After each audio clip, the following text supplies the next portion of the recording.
জনগণের স্বার্থে যেই কাজ সেটিকে তারা রেখে দেয়, কিন্তু নিজেদের ক্ষমতা ষড়যন্ত্রের মাধ্যমে ক্ষমতা কিভাবে কক্ষিগত করতে হবে সেই কাজের জন্য তারা এখন বিভ্রান্ত ছড়াচ্ছে। এখন প্রিয় ভাই বোনেরা, 5ই আগস্ট সকলের মনে আছে, 2024 5ই আগস্ট এই দেশ থেকে স্বৈরাচার বিদায় হয়েছে। তার আগের একটি ঘটনা আপনাদের সামনে তুলে ধরি। 2016 সাল দেশনেত্রী খালেদা জিয়া সমগ্র জাতির সামনে 2030 ভিশন দিলেন, অর্থাৎ 2030 সাল পর্যন্ত বিএনপি দেশকে কিভাবে সাজাতে চায়। শুধু তাই নয়, একই সাথে উনি দেশের মানুষের সামনে বিভিন্ন বিষয় সংস্কার প্রস্তাব উপস্থাপন করলেন। পরবর্তীতে আবারও বিএনপি বাংলাদেশ জাতীয়তাবাদী দল যে সকল রাজনৈতিক দলকে সাথে নিয়ে রাজপথে আন্দোলনে ছিল, সকল রাজনৈতিক দলকে একসাথে নিয়ে দেশের মানুষের সামনে আমরা আবার সংস্কার প্রস্তাব উপস্থাপন করেছি। মনে আছে আপনাদের বিএনপির 31 দফা সংস্কার কর্মসূচি? মনে আছে?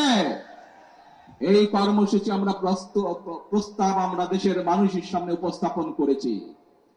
যে সময় বিএনপি এই 31 দফা এই সংস্কার প্রস্তাব বিএনপি দেশের সামনে জনগণের সামনে উপস্থাপন করেছিল, বাংলাদেশের আর কোন রাজনৈতিক দল বিএনপি ছাড়া অন্য রাজনৈতিক দল সংস্কারের শব্দটিও তখন উচ্চারণ করেনি, স্বৈরাচারের ভয়।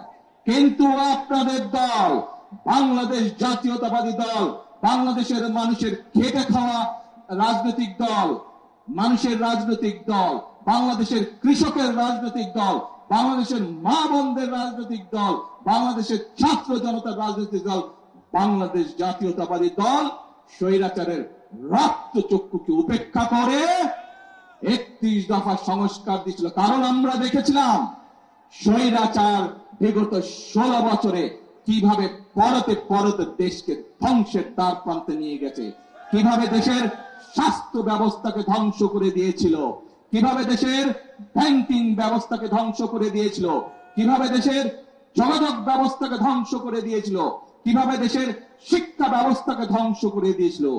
কিছু মেগা প্রজেক্ট করে দুর্নীতি করেছে, এর বাইরে কিছু করেনি।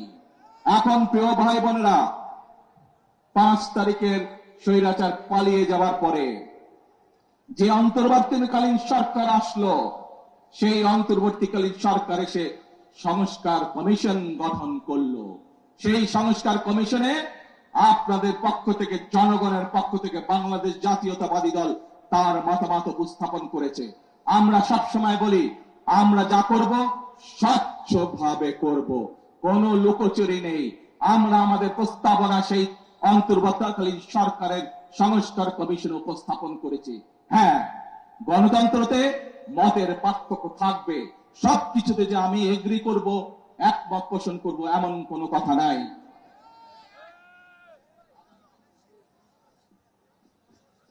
আমরা সেখানে কতগুলো বিষয় দ্বিমত পোষণ করেছি অন্য অন্য দলের সাথে, এবং সেই মিটিং থেকে বেরিয়ে এসে আমরা জনগণের সামনে, দেশের মানুষের সামনে পরিষ্কার ভাবে তুলেছি আমরা যে কোন কোন বিষয়ে আমরা একমত এবং কোন কোন বিষয়ে আমরা দ্বিমত পোষণ করি।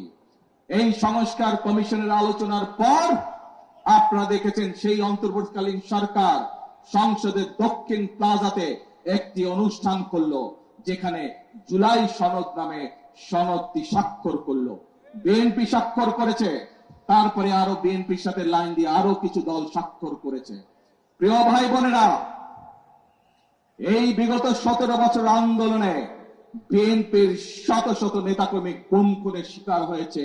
বিএনপির লক্ষ লক্ষ অর্ধ কোটি নেতাকর্মী গায়েবী মামলায় নির্যাতিত হয়েছে। আজ এই হাজারো মানুষের সামনে দাঁড়িয়ে, এই মিডিয়ার সামনে পরিষ্কার ভাবে আমি আবারও বলে দিতে চাই, সংসদের দক্ষিণ প্লাজায় দাঁড়িয়ে বাংলাদেশ জাতীয়তাবাদী দল যে জুলাই সনদে সই করে এসেছে, সেই জুলাই সনদের প্রত্যেকটি শব্দ, প্রত্যেকটি অক্ষর আমরা ইনশাআল্লাহ এক এক করে বাস্তবায়ন করব। কিন্তু বারবার পরিষ্কারভাবে এই কথা বলে দেওয়ার পরেও আমরা দেখলাম যে কিছু রাজনৈতিক দল সংসদে এবং সংসদের বাইরে জনগণকে বিভ্রান্ত করার জন্য কিছু কথাবার্তা তারা বলা শুরু করেছে। প্রিয় ভাই বোনেরা, অন্তর্বর্তীকালীন সরকার 11টি কমিশন করেছিল। 11টি কমিশনের মধ্যে সংবিধান আছে, বিচারের বিষয় আছে, প্রশাসনিক আছে, স্বাস্থ্য আছে, নারী আছে। আজকে ষড়যন্ত্রের গন্ধ পাচ্ছি আমরা। খেয়াল করে দেখবেন, যারা এই সংস্কার করে যারা জনগণকে বিভ্রান্ত করতে যাচ্ছে, জুলাই সনদের সম্পর্কে বিভ্রান্ত করতে চাচ্ছে, তারা কিন্তু নারীর স্বাধীনতা অথবা নারীর উন্নয়ন নিয়ে কোনো কথা বলে না। তারা ওষুধের বাংলাদেশের মানুষের চিকিৎসার জন্য যে চিকিৎসা কমিশন করা হয়েছিল, বাংলাদেশের মানুষ যাতে ওষুধ সহজে পেতে পারে, চিকিৎসা সহজে পেতে পারবে, সেইটির ব্যাপারে তারা কোনো কথা বলে না। কিভাবে প্রশাসনকে ঠিক করতে হবে সেইটির কথা তারা বলে না। কিভাবে আইন শৃঙ্খলা ঠিক করতে হবে সেইটির কথা তারা বলে না। তারা শুধু সংবিধান এই বিষয়ে কথা বলে। প্রিয় ভাই বোনেরা, দেখেন তারা কিভাবে বিভ্রান্ত করছে। নির্বাচনের সময় আমি আপনাদের বলেছিলাম যে কিভাবে তারা বিভ্রান্ত করছে। এই গুপ্ত বিভ্রান্তকারীরা আবারও এখন এই বিভ্রান্তের কাজ শুরু করেছে তারা।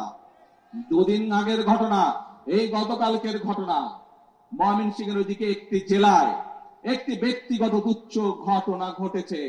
এক ছেলে এক মেয়ের সাথে প্রেম করত, তারা বিয়ে শাদী করেছে, তাদের পরিবারের সমস্যা দেখেছেন আপনারা, ফেসবুকে দেখেছেন না? কিন্তু সাথে কি এটাও দেখেছেন, একটি পারিবারিক একটি ব্যক্তি ঘটনাকে কারা রাজনৈতিক রূপ দিয়ে দেশে অশান্তি সৃষ্টির চেষ্টা করেছে? দেখেছেন আপনারা সবাই? প্রিয় ভাই বোনেরা, এদের সম্পর্কে সতর্ক থাকতে হবে। মুক্তিযুদ্ধের সময় আমরা দেখেছি তারা কিভাবে বিভ্রান্তির চেষ্টা করেছে দেশের মানুষকে। 86 সালের নির্বাচনে আমরা দেখেছি তারা কিভাবে বিভ্রান্ত করার চেষ্টা করেছিল দেশের মানুষকে। 96 সালেও আমরা দেখেছি স্বৈরাচারের সাথে গিয়ে তারা কিভাবে দেশের মানুষকে বিভ্রান্ত করেছিল। 2008 সালেও আমরা দেখেছি সেই ওয়াল 11 সাথে যোগ দিয়ে তারা কিভাবে বিভ্রান্ত করেছিল দেশের মানুষকে। প্রিয় ভাই বোনেরা, আমরা দেশের মানুষের জন্য ফ্যামিলি কার্ড করতে চাই, কৃষক কার্ড করতে চাই, ইমাম মুয়াজ্জিন সাহেবদের জন্য আমরা সম্মানের ব্যবস্থা করতে চাই, খাল খনন করতে চাই, বৃক্ষরোপণ করতে চাই, দেশের যুবকদের কর্মসংস্থানের জন্য বিদেশে এবং দেশে কর্মসংস্থানের কথা করতে চাই। এইসব ব্যাপারে কোনো কাজ করে না।